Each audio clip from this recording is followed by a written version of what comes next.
And then we come to the bridge. And the way that we get from the second A part into the bridge is the ending of the first one we just did. It goes.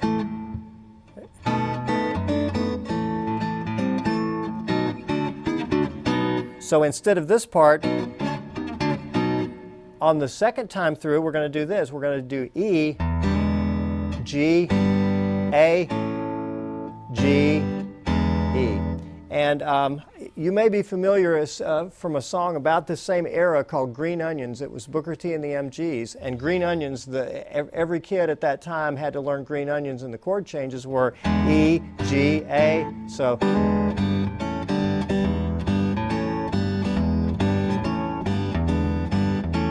maybe someday we'll learn Green Onions. But anyway, that's the same chord changes. So that's how you end out of that A part. And then it walks up to A, to the open A string. So, and the way I do it is I walk up with this figure here, because I like to do that. Chet didn't do it exactly that way. He did more like, but this is good. So that whole figure at the end of the second A part. Now we're going to do the B part, and it goes like this.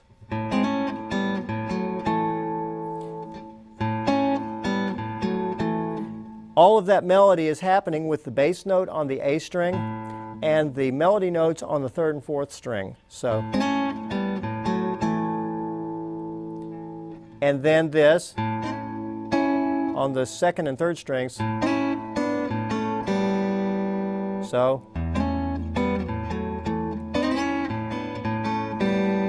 and then down here. So this is very similar. This is the same fingering exactly, but instead of being on third and fourth strings, now it's on the fourth and fifth. And then I do this, just to make it a little bit of in that idiom.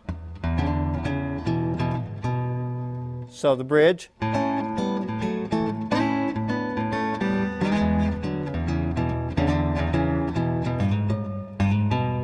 Okay? And then you repeat part of that again. You go, just that much of it, and then you do this figure that's from the introduction. And then back into the A again. But we're gonna do just a little bit part of the A now and change into something else. And we're just going to do this much of it. And then back to the E, G, A pattern again. And now you're going to play a little solo part. You can make up your own part here.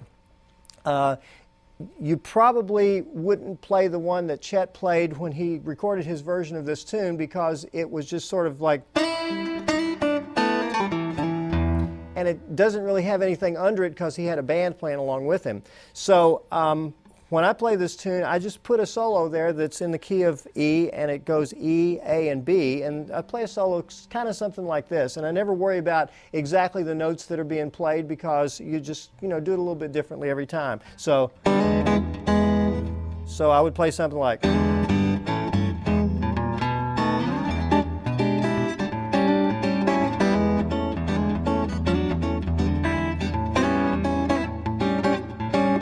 I kind of like this chord. This is kind of an interesting variation on an A7th.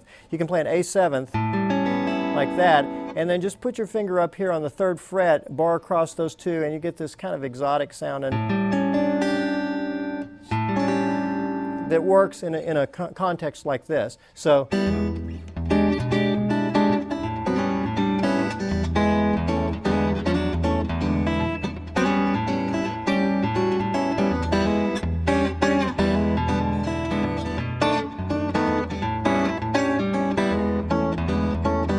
And then after you do like one sort of 12-bar blues worth of the solo, then you just walk back up again to the key of A and do the bridge again. So bridge.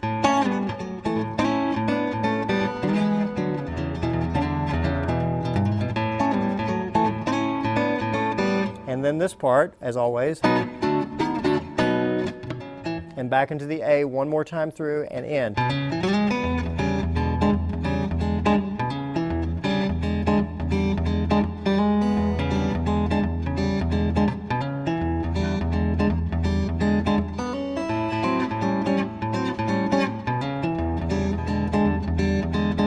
Ending like we did before, and then you can end with this chord, which is like an E with a raised 9 in it, E7 with a raised 9. And that's Roseanne. Now what we're going to do is I'm going to play it for you slowly. We'll do a split screen, and it's a good tempo to learn it at.